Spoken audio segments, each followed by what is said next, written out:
9냥이요. 한양 기방 앞에서 떨리는 목소리가 울려 퍼졌습니다. 누더기를 걸친 광대 석규가 품속에서 돈주머니를 꺼냈지요. 저 병든 기생을 제게 파시오. 기방 주인 조포도가 코웃음을 쳤습니다. 좋지, 어차피 죽을 몸인데.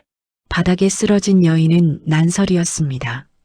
한때 한양 제1의 기생이었지만 이제는 폐병으로 피를 토하며 버림받은 몸이었지요. 사람들이 수군거렸습니다. 저 광대가 미쳤구나. 9냥이면 장가도 갈 수 있을 텐데. 하지만 석규는 난설을 조심스럽게 업었습니다. 가요. 이제 더 이상 매 맞지 않아도 됩니다. 난설의 눈에서 눈물이 흘러내렸어요. 과연 이 두 사람에게는 어떤 일이 펼쳐질까요? 안녕하세요. 야담 이내창에 오신 걸 환영합니다. 영상 시작하기 전에 구독과 좋아요로 여러분의 사랑을 부탁드립니다. 때는 조선 중기 한양 종로 거리였습니다. 취선루는 한양에서 가장 큰 기방이었어요. 그곳의 으뜸 기생이 바로 난설이었습니다. 23세 난설은 타고난 미모에 가무에도 능했지요. 시도 짓고 그림도 그렸으며 검은고와 가야금 솜씨는 한양 제1이었습니다. 양반 대감들이 난설을 보려고 날마다 찾아왔어요. 난설아, 오늘도 한 곡 들려주겠느냐? 난설 낭자, 이 시를 함께 읊어주시오. 하지만 난설의 몸은 점점 약해지고 있었습니다. 밤마다 이어지는 술자리, 쉴 틈 없는 노래와 춤. 어느 날부터 기침이 나오기 시작했지요. 처음엔 가벼운 기침이었습니다. 하지만 한 달이 지나자 피가 섞여 나왔어요. 난설은 몰래 손수건에 피를 닦으며 숨겼습니다. 기방 주인 조포도가 알면 큰일이었거든요. 어느 가을밤 난설은 또다시 피를 토했습니다. 이번엔 양이 많았어요. 비단 저고리가 온통 피로 물들었지요. 마침 그 모습을 조포도가 보고 말았습니다. 네, 이것이... 조포도의 얼굴이 일그러졌어요. 폐병이로구나. 아, 아닙니다. 주인 어른, 거짓말 마라. 피를 토했잖느냐. 조포도는 난설을 기방 뒤편 작은 방으로 끌고 갔습니다. 거기는 병든 기생들을 가두는 곳이었지요. 내 놈 때문에 손님들이 물러가면 어쩌려고. 용서해 주시옵소서. 약값도 아깝다. 그냥 죽어라. 문이 쾅 닫혔습니다. 난설은 어두운 방 안에 홀로 남겨졌어요. 창문도 없고 햇빛도 들지 않는 곳이었습니다. 하루에 한 번 찬밥과 물만 들어왔지요. 난설은 점점 더 야위어 갔습니다. 며칠이 지나자 일어설 힘도 없었어요. 기침은 더 심해졌고 밤마다 피를 토했습니다. 그런데 어느 날 밤 창문 틈으로 가야금 소리가 들려왔습니다. 세상에서 가장 슬프고 아름다운 가락이었어요. 난설은 힘겹게 몸을 일으켜 창문 틈으로 밖을 내다봤습니다. 달빛 아래 한 남자가 가야금을 타고 있었지요. 누더기를 입은 광대였습니다. 그 남자가 바로 석규였습니다. 석규는 한양 거리를 떠돌며 공연하는 광대 무리에 속해 있었어요. 낮에는 줄타기와 땅제주를 하고 밤에는 가야금을 탔습니다. 하지만 광대 무리의 우두머리 쇳돌은 석규를 무시했지요. 이놈아, 가야금 따위 쳐봤자 돈이 되느냐? 신명 나는 북춤이나 배워라. 석규는 아무 말도 하지 않았습니다. 그저 밤이면 홀로 가야금을 탔을 뿐이었지요. 어느 날 밤 석규는 취선루 뒤편에서 가야금을 타고 있었어요. 달빛이 유난히 밝은 밤이었습니다. 그때 작은 창문 틈으로 누군가 자신을 보고 있다는 걸 느꼈지요. 석규는 고개를 들어 그곳을 바라봤습니다. 창문 틈으로 여인의 창백한 얼굴이 보였어요. 난설이었습니다. 두 사람의 시선이 마주쳤지요. 석규의 손이 멈췄습니다. 저 여인의 눈빛에서 깊은 슬픔이 느껴졌거든요. 난설도 숨을 멈췄어요. 저 남자의 가야금 소리가 자신의 마음속 깊은 곳을 건드렸습니다. 그날 밤 이후 석규는 매일 밤 그 자리에서 가야금을 탔습니다. 난설을 위해서였지요. 난설도 매일 밤 창문 틈으로 석규를 지켜봤어요. 석규의 가야금 소리가 유일한 위안이었습니다. 한 달이 지났습니다. 난설의 병은 더욱 깊어졌어요. 이제는 앉아있기도 힘들었습니다. 어느 날 조포도가 문을 박차고 들어왔지요. 난설아, 너 이제 쓸모가 없구나. 주인 어른, 내일 장터에 내다 팔겠다. 난설은 고개를 떨어뜨렸습니다. 다음 날 아침 조포도는 난설을 기방 앞마당에 끌고 나왔습니다. 사람들이 모여들었어요. 저기 한양 제일 기생이었다는 난설이 아니냐? 헐, 완전히 망가졌네. 폐병이래. 피를 토한다던데. 조포도가 큰 소리로 외쳤어요. 난설을 팝니다. 누구든 원하는 사람. 아무도 나서지 않았습니다. 하나, 둘, 셋. 조포도가 숫자를 세기 시작했어요. 그때였습니다. 제가 사겠습니다. 떨리는 목소리가 들려왔지요. 사람들이 고개를 돌렸습니다. 누더기를 걸친 광대 석규가 서 있었어요. 품속에서 작은 돈주머니를 꺼냈습니다. 9냥입니다. 제 전재산이옵니다. 조포도가 눈을 크게 떴어요. 뭐, 내가? 저 기생을 제게 파시옵소서. 사람들이 웅성거렸습니다. 저 광대가 미쳤구나. 9냥이면 장가도 갈 수 있을 텐데. 조포도는 돈주머니를 빼앗아 확인했습니다. 정말로 9냥이 들어있었지요. 좋다. 어차피 죽을 몸이니 가져가라. 석규는 조심스럽게 난설에게 다가갔습니다. 난설의 얼굴은 종이처럼 하얗고 입술은 피로 얼룩져 있었어요. 한때 한양을 뒤흔들던 미모는 온데간데 없었습니다. 뼈만 앙상하게 남은 몸, 움푹 꺼진 눈, 핏기 없는 손끝. 석규는 난설을 조심스럽게 업었습니다. 난설의 몸은 깃털처럼 가벼웠어요. 왜? 저를 사셨나이까? 난설이 힘겹게 물었습니다. 석규는 잠시 망설이다 대답했어요. 매일 밤 창문 너머로 당신을 봤습니다. 당신의 눈빛이 살고 싶어 하는 것 같았습니다. 난설의 눈에서 눈물이 흘러내렸습니다. 아무도 자신을 사람으로 보지 않았는데 이 천한 광대만은 달랐던 겁니다.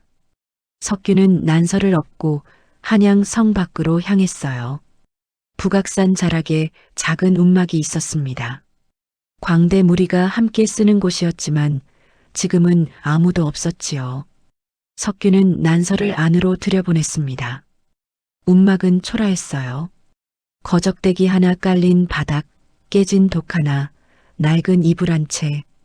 하지만 난설에게는 그 어떤 궁궐보다 따뜻하게 느껴졌습니다. 여기서 쉬시오. 제가 약을 구해오겠습니다. 석규는 바로 산으로 들어갔어요. 어렸을 적 할머니께 배운 약초 지식을 떠올리며 산을 헤맸습니다. 오미자, 맹문동, 길경, 도라지. 폐를 보하고 기침을 먹게 하는 약초들이었지요. 해가 질 무렵 석규는 약초한 아름을 안고 돌아왔습니다. 손은 가시에 찔려 피투성이었고 옷은 온통 흙투성이었어요. 석규는 밤새 약을 다렸습니다. 약한 불로 천천히 정성껏 할머니가 가르쳐 주신 대로 정확하게 시간을 재며 졸였지요. 새벽녘 진한 약향이 움막을 가득 채웠습니다. 드시오. 석규가 난설을 부축해 일으켜 세웠어요. 난설은 떨리는 손으로 사발을 받았습니다. 약은 너무 쓰고 뜨거웠지요. 하지만 난설은 한 모금도 흘리지 않고 다 마셨습니다. 고맙습니다. 석규는 다시 산으로 향했습니다. 낮에는 장터에서 공연에 돈을 벌고 저녁에는 약초를 캐러 갔어요. 밤에는 약을 다리고 새벽에는 난설을 간호했습니다. 잠은 하루에 2~3시간도 못 잤지요. 일주일이 지났습니다. 난설의 기침이 조금씩 줄어들기 시작했어요. 피를 토하는 횟수도 줄었습니다. 석규는 매일 따뜻한 죽을 끓여 난설에게 먹였어요. 한술 더 드시오. 배가 부릅니다. 아니요. 힘을 내야 하지 않겠소. 석규의 손은 떨리지 않았습니다. 정성스럽게 천천히 한술 한술 떠먹였지요.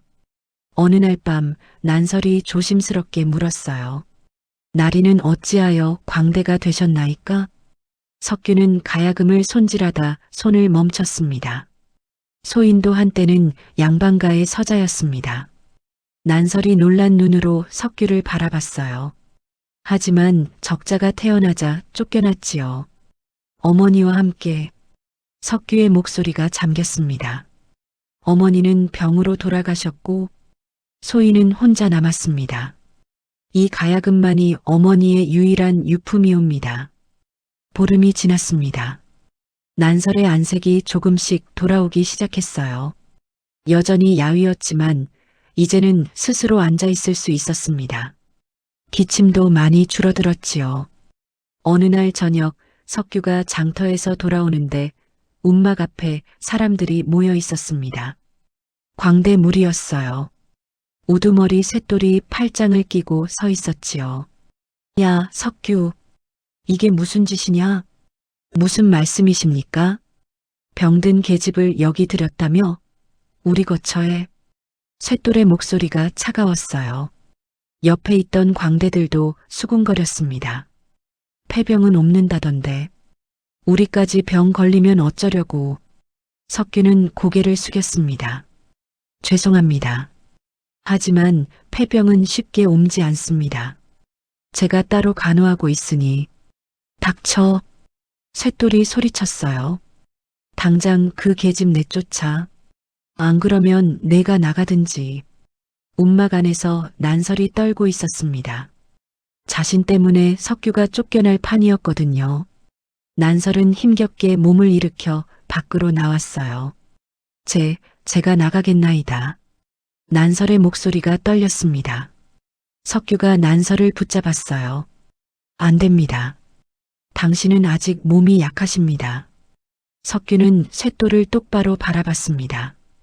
형님, 한 달만 기다려 주십시오. 한 달 후면 제가 따로 거처를 마련하겠습니다. 한 달? 쇳돌이 비웃었어요. 내 놈이 무슨 돈으로? 제가 밤낮으로 일하겠습니다. 웃기는 소리 마라. 쇳돌은 석규의 가야금을 낚아챘습니다. 이것부터 팔아야겠구만. 안 됩니다. 그것만은. 석규의 얼굴이 하얗게 질렸어요. 그 가야금은 돌아가신 어머니가 남긴 유일한 유품이었습니다. 싫으면 그 계집 내쫓고. 쇳돌이 가야금을 높이 들어 올렸지요. 난설이 앞으로 나섰습니다. 제가 돈을 벌겠나이다. 모두가 난설을 바라봤어요. 폐병 걸린 계집이 무슨 돈을 번다고? 쇳돌이 코웃음 쳤습니다. 난설은 떨리는 목소리로 말했어요. 소녀는 한때 한양 제1의 기생이었나이다. 바느질과 술을 놓을 수 있사옵니다. 바느질? 예. 양반댁 교수들에게 옷을 지어 팔 수도 있나이다. 쇳돌은 잠시 생각하더니 가야금을 내려놓았어요. 좋아. 보름을 주지. 보름 안에 은자 5냥을 구해와라. 5냥이라뇨? 석규가 놀라 되물었습니다. 그것도 싫으면 둘 다 꺼져. 쇳돌은 광대들을 데리고 가버렸지요. 석규와 난설은 망연자실했습니다. 보름에 5냥이라니. 석규가 하루 종일 공연해봤자 기껏해야 몇 푼이었어요. 난설은 아직 몸도 제대로 가누지 못했고요. 그날 밤 난설이 눈물을 흘리며 말했습니다. 제가 떠나는 게 낫겠나이다. 아니요. 석규가 난설의 손을 잡았어요. 우리 함께 해냅시다. 보름이면 됩니다. 할 수 있습니다. 다음 날부터 난설은 바느질을 시작했습니다. 손이 떨렸지만 참았어요. 기침이 나왔지만 꾹 눌렀습니다. 석규는 아침부터 밤까지 장터를 돌며 공연했어요. 줄타기, 땅제주, 북춤. 할 수 있는 건 다 했습니다. 하지만 닷새가 지나도 모은 돈은 은자 한 냥이 채 되지 않았어요. 난설의 바느질도 아직 팔리지 않았습니다. 시간은 점점 흘러가고 있었지요. 열흘째 되는 날이었습니다. 석규와 난설이 모은 돈은 겨우 은자 2냥. 앞으로 닷새밖에 남지 않았어요. 난설은 밤을 새워 술을 놓았습니다. 촛불 아래서 바늘을 들고 또 들었지요. 손끝에서 피가 났지만 멈추지 않았어요. 난설, 그만 쉬시오. 몸이 상합니다. 아니옵니다. 조금만 더 하면 됩니다. 난설의 눈은 충혈되어 있었습니다. 석규는 가슴이 찢어지는 것 같았어요. 다음 날 아침 석규는 난설이 수놓은 비단 주머니를 들고 종로 거리로 향했습니다. 비단 주머니 사시오. 정성껏 수놓은 주머니입니다. 하지만 사람들은 석규를 보고 코웃음을 쳤어요. 저 광대가 무슨 주머니를 판다고? 분명 훔친 물건일 거야. 아무도 거들떠보지 않았습니다. 석규는 해가 질 때까지 서 있었지만 하나도 팔지 못했어요. 그때였습니다. 화려한 가마가 멈춰섰어요. 가마 안에서 중년의 부인이 내렸습니다. 박주사댁 마님이었지요. 저기 그 주머니 좀 보여주겠느냐? 석규는 황급히 주머니를 내밀었습니다. 마님은 주머니를 들여다보더니 눈을 크게 떴어요. 이수, 놀랍구나. 매화 한 송이가 살아 숨쉬는 것 같네. 정말이옵니까? 이것을 누가 놓았느냐? 석규는 난설 이야기를 조심스럽게 꺼냈습니다. 한때 한양 제1의 기생이었으나 병에 걸려 버림받았고 지금은 간신히 바느질로 생계를 잇고 있다고요. 마님의 표정이 부드러워졌어요. 그래, 기구한 사연이로구나. 마님은 품속에서 은자 3냥을 꺼냈습니다. 이 주머니를 사겠다. 그리고 마님은 잠시 생각하더니 말을 이었어요. 그 여인에게 우리 딸 홀레 옷을 맡기고 싶구나. 할 수 있겠느냐? 석규는 눈물이 날 것 같았습니다. 감사옵니다. 정성껏 만들어 드리겠나이다. 보름 안에 만들어주면 은자 5냥을 더 주마. 석규는 몇 번이고 절을 올렸어요. 움막으로 돌아온 석규가 난설에게 소식을 전했습니다. 난설, 박주사댁에서 홀레 옷을 주문하셨소. 난설은 믿을 수 없다는 표정이었어요. 정말이옵니까? 그렇소. 은자 3냥도 받았소. 홀레 옷을 만들면 5냥을 더 주신다고. 난설의 눈에서 눈물이 흘러내렸습니다. 하늘이 우리를 돕는 것 같나이다. 하지만 기쁨도 잠시. 난설은 깨달았어요. 홀레 옷은 보통 옷이 아니었습니다. 원삼의 족두리, 치마와 저고리까지 정성껏 술을 놓고 금박을 입혀야 했지요. 보름 안에 만들기는 거의 불가능했습니다. 할 수 있겠소? 석규가 걱정스러운 눈으로 물었어요. 난설은 고개를 끄덕였습니다. 해내겠나이다. 반드시. 그날부터 난설은 잠을 포기했어요. 낮에도 밤에도 쉬지 않고 바늘을 들었습니다. 석규는 난설 옆에서 촛불을 밝혀주고 따뜻한 차를 끓여주었어요. 원삼에 봉황을 수놓고 치마에는 모란을 새겨 넣었습니다. 금실로 테두리를 두르고 한 땀 한 땀 정성을 다했지요. 닷새가 지났습니다. 난설의 얼굴은 다시 창백해졌어요. 무리한 탓에 기침이 다시 심해졌습니다. 난설. 석규가 난설을 부축했어요. 난설이 피를 토했습니다. 괜찮습니다. 이러다 큰일 나겠소. 조금만 더. 난설은 쓰러지면서도 바늘을 놓지 않았습니다. 석규는 눈물을 흘리며 난설을 안아 올렸어요. 이제 그만하시오. 당신 목숨이 더 소중하오. 안 됩니다. 나리를 위해서라도. 난설의 목소리가 떨렸습니다. 저를 살려주신 은혜를 이렇게라도 갚고 싶나이다. 이틀 후 새벽, 난설은 마지막 한 땀을 깨었습니다. 혼례 옷이 완성되는 순간 난설은 바늘을 쥔 채로 쓰러졌어요.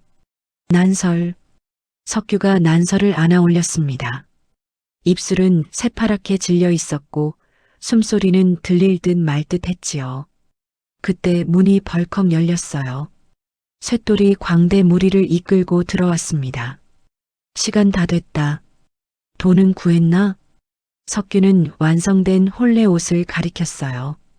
이것을 박주사댁에 가져가면 은자 5냥을 받을 수 있습니다. 쇳돌의 눈이 혼례 옷에 고정되었습니다. 황금빛 봉황, 붉은 비단, 정교한 수놓기. 이게 얼마짜리라고? 5냥입니다. 쇳돌이 빙긋 웃었어요. 그래, 그럼 내가 가져가야겠구나. 석규가 벌떡 일어났습니다. 무슨 말씀이십니까? 이 움막은 우리 것이다. 여기서 만든 물건도 우리 것이지. 쇳돌이 혼례 옷을 낚아챘어요. 형님, 안 됩니다. 석규가 달려들었지만 다른 광대들이 막아섰습니다. 비켜. 넌 이미 9냥이나 썼잖아. 이제 우리 차례야. 쇳돌이 혼례 옷을 들고 나가려는 순간 그것은 제 것입니다. 난설이 벽을 짚고 일어섰어요. 온몸이 떨리고 있었지만 눈빛만은 또렷했습니다. 뭐, 제가 피를 토하며 만든 것입니다. 돌려주시옵소서. 쇳돌이 비웃었어요. 병신 같은 소리. 내가 뭔데? 난설이 한 걸음 내딛는 순간 그만 쓰러지고 말았습니다. 바닥에 피가 튀었어요. 난설. 석규가 난설을 안았습니다. 쇳돌은 고개를 저으며 밖으로 나갔어요. 내일 정오까지 나가. 안 그러면 관가에 고발하겠다. 문이 쾅 닫혔습니다. 석규는 떨리는 손으로 난설을 안아 올렸어요. 난설, 정신 차리시오. 난설의 눈이 간신히 떠졌습니다. 나리, 쇳돌이 가져갔나이까? 걱정 마시오. 제가 찾아오겠소. 난설이 석규의 옷깃을 움켜쥐었어요. 나리, 박주사댁으로 가보시옵소서. 지금 그게 중요한 게 아니오. 제발이요. 난설의 목소리가 점점 작아졌어요. 나리께서 속지 않으셨으면. 난설이 기절했습니다. 석규는 난설을 눕히고 박주사댁으로 달려갔어요. 대문을 두드렸습니다. 마님, 마님. 하인이 문을 열었어요. 무슨 소란이냐? 쇳돌이라는 자가 혼례 옷을 가져왔습니까? 그래, 방금 가져갔는데? 석규의 얼굴이 하얗게 질렸습니다. 그 사람은 거짓말쟁이입니다. 혼례 옷은 제가 모시는 여인이 만들었습니다. 뭐라고? 마님이 나왔어요. 쇳돌도 함께 있었습니다. 마님, 저 광대놈이 거짓말을 하고 있습니다.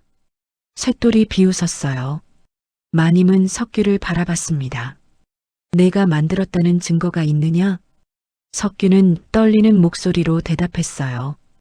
봉황 날개의 금실은 28가닥입니다. 봉황 한 쌍이니 좌우 각각 14가닥씩이옵니다. 그리고 치마 속단에 작은 매화 한 송이가 숨어 있습니다. 마님이 혼례 옷을 펼쳐 확인했습니다. 정확히 맞았어요. 내가 정말 만들었구나. 마님이 쇳돌을 노려봤습니다. 이놈, 하인들에게 명했어요. 쇳돌을 당장 관가로 끌고 가거라. 마님, 용서해 주십시오. 쇳돌이 발버둥 쳤지만 소용없었습니다. 하인들에게 끌려나갔지요. 마님은 석규에게 다가왔습니다. 어서 안으로 들어오너라. 그 여인은 어디 있느냐? 움막에 쓰러져 있습니다. 당장 데려오너라. 석규는 달려가서 난설을 안고 돌아왔어요. 마님은 즉시 한양 제1의 의원을 불렀습니다. 이 여인을 살려주시오. 돈은 얼마든지 드리겠소. 의원이 난설의 맥을 짚어봤어요. 한참을 침묵하더니 고개를 저었습니다. 늦었습니다. 기력이 바닥났고 폐도 많이 상했습니다. 안 됩니다. 석규가 의원의 옷깃을 붙잡았어요. 제발 살려주십시오. 제 목숨을 드릴 테니 이 사람만은. 석규의 눈물이 뚝뚝 떨어졌습니다. 의원은 한숨을 쉬었어요. 방법이 하나 있기는 합니다만 무엇이든 하겠습니다. 100년 묵은 산삼이 필요합니다. 하지만 그런 것은 구하기가. 제가 구해오겠습니다. 석규가 벌떡 일어섰어요. 마님이 말렸습니다. 얘야, 100년 산삼은 금백냥도 모자란다. 게다가 지금은 한겨울이라 산에 들어가면 괜찮습니다. 저 사람이 저를 살렸습니다. 이제 제가 저 사람을 살릴 차례입니다. 석규는 뒤도 돌아보지 않고 뛰쳐나갔어요. 북악산 깊은 곳으로 향했습니다. 눈이 허리까지 쌓인 한겨울 산. 맨손으로 눈을 헤치며 산삼을 찾아다녔어요. 하루, 이틀, 사흘. 손발은 얼어붙었고 입술은 터져 피가 흘렀습니다. 난설, 난설. 석규는 중얼거리며 걸었어요. 넷째 날 새벽, 석규는 낭떠러지 아래 붉은 열매를 발견했습니다. 산삼이었어요. 하지만 낭떠러지는 너무 깊었습니다. 잘못하면 떨어져 죽을 수 있었지요. 석규는 망설이지 않았습니다. 옷을 찢어 밧줄을 만들고 나무에 묶어 내려갔어요. 바위에 부딪히고 가시에 찔리면서도 내려갔습니다. 마침내 산삼에 손이 닿았어요. 조심스럽게 뿌리까지 캐냈습니다. 하지만 올라가던 중 밧줄이 끊어지고 말았어요. 석규는 떨어졌습니다. 눈 속에 파묻혔지요. 온몸이 부서지는 것 같았어요. 하지만 석규는 산삼을 꼭 안고 일어났습니다. 난설, 기다려. 내가 간다. 피투성이가 된 채로 산을 내려왔어요. 박주사댁에 도착했을 때 석규는 쓰러졌습니다. 산삼, 난설에게. 마님이 급히 산삼을 받아 의원에게 건넸어요. 의원은 즉시 산삼을 다렸습니다. 진한 향이 방 안을 가득 채웠지요. 난설의 입에 약을 흘려 넣었습니다. 한 모금, 두 모금, 세 모금. 기적이 일어났어요. 난설의 창백했던 얼굴에 붉은 기운이 돌았습니다. 숨소리도 점점 안정되었지요. 살아납니다. 살아나고 있습니다. 의원이 외쳤어요. 마님은 눈물을 흘렸습니다. 석규도 치료를 받았어요. 사흘 후 두 사람은 나란히 누워 있었습니다. 난설이 먼저 눈을 떴어요. 날이. 석규도 눈을 떴습니다. 난설. 살아있소? 날이야말로. 왜 그렇게까지. 난설의 눈에서 눈물이 흘렀어요. 석규가 난설의 손을 잡았습니다. 당신이 없으면 제 삶도 없소. 날이.